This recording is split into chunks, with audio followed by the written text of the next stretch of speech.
Varicose veins are the unsightly and sometimes painful bulging vessels usually found in the lower extremities. To understand the cause of varicose veins, we first need to look at the structure of the vessels in our bodies. Whenever we look at a graphic representation of the circulatory system, the vessels in the body are labeled blue and red. The red vessels are the arteries, which are structurally optimized to carry the blood from the heart to the periphery of the body. These vessels have three layers with a thick muscular middle layer called the media, which can open and close the artery to provide more or less blood flow to the end organ or structure depending on demand. This configuration can also assist in circulating the blood around the body by propagating the pulsations of the heart. When the heart contracts, a bolus of blood is pushed through the arteries stretch in response to the bolus, and the muscular wall will contract the vessel back to its baseline diameter and propel the blood and nutrients around the body. These arteries are depicted as red because they almost always carry oxygenated blood, which actually has a reddish hue. The veins, on the other hand, are the blue vessels on a graphic picture of the circulatory system. The veins are designed to bring the deoxygenated blood from the periphery back to the heart for reoxygenation.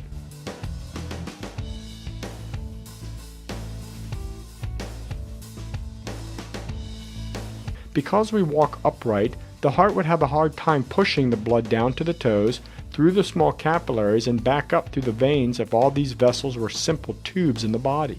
The veins, therefore, are valved to keep the blood flowing in the right direction.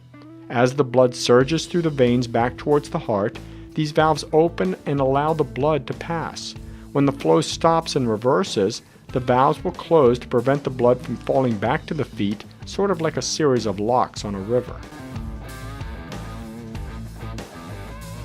In most circumstances, the veins and arteries run together in the body. There are exceptions in our extremities, however. As you can see, there is a vein running adjacent to the main artery in the leg.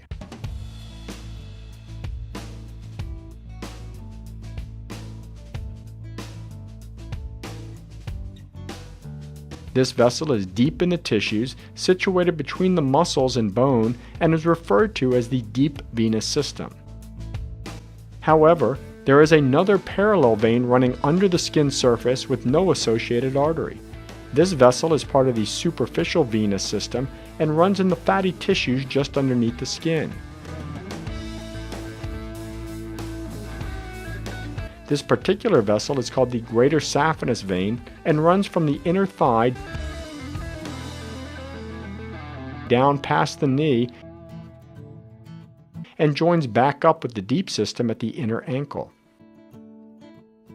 The other member of the superficial venous system in the leg is called the small saphenous vein and comes off the deep system right behind the knee,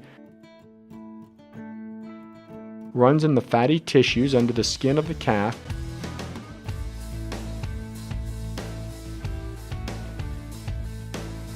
and hooks back into the deep system in the region of the outer ankle. These actual CT images show the relationship of the deep and superficial veins in the leg. In the thigh region, the femoral artery and femoral vein run deep to the tissues adjacent to the bone, while the greater saphenous vein runs right under the skin surface in the subcutaneous fat.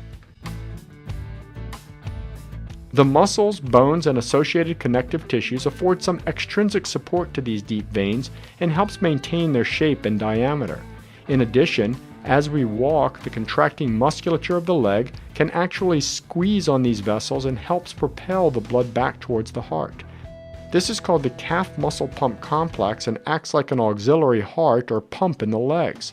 This is also the reason that occasionally young cadets standing at attention for long periods of time will pass out and fall to the ground.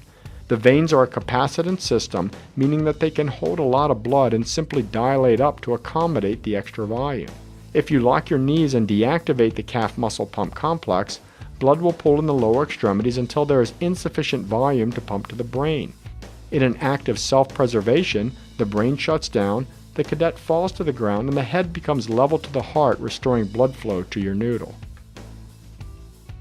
The superficial veins run right under the skin surface in the subcutaneous fatty tissues, and therefore do not have the extrinsic support of the muscles and the bones like we saw in the deep system. We are depending on the intrinsic strength of the vein wall to maintain shape and size. In an individual predisposed to varicosities, these superficial veins can dilate up as the weakened wall stretches. This pulls the valve leaflets apart, allowing the blood to reverse direction, developing a column of blood on the next intact or competent valve. Over time, this valve will eventually fail, and the cycle continues until the vein becomes completely incompetent with no intact valvular system. The body then has to find an alternate way to drain the blood from this incompetent vein, so these tortuous vessels right under the skin surface dilate up and become the painful and unsightly varicosities that develop on the legs. The number one risk factor for developing varicosities is genetics. If your mom, dad, brother, or sister had varicosities, you may be at risk, again, thought to be due to the intrinsic weakness in the superficial vein walls. Other risk factors are prolonged standing or sitting, obesity, multiple pregnancies, or previous venous injury. The diagnosis of varicose veins begins with a history and physical. We note the duration, severity, and distribution of the varicosities, as well as the associated clinical symptoms, which usually include a painful or heavy feeling, particularly at the day's end. The next step is an ultrasound. With the ultrasound, we can identify the size of the leg veins, the distribution of the varicosities, and the direction of blood flow through the vessel. We first evaluate the deep system to ensure there are no deep venous clots. Occlusion of the deep system precludes treatment of the superficial venous system since we need at least one open channel to drain the legs.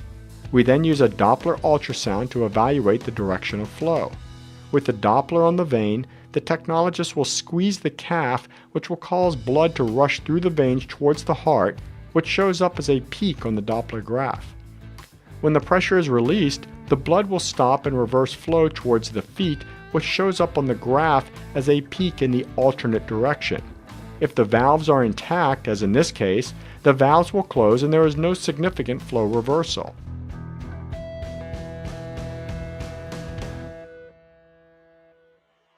However, if the vein is incompetent, the reverse flow can continue for multiple seconds, as in this example, where the flow reversal is greater than 3 seconds.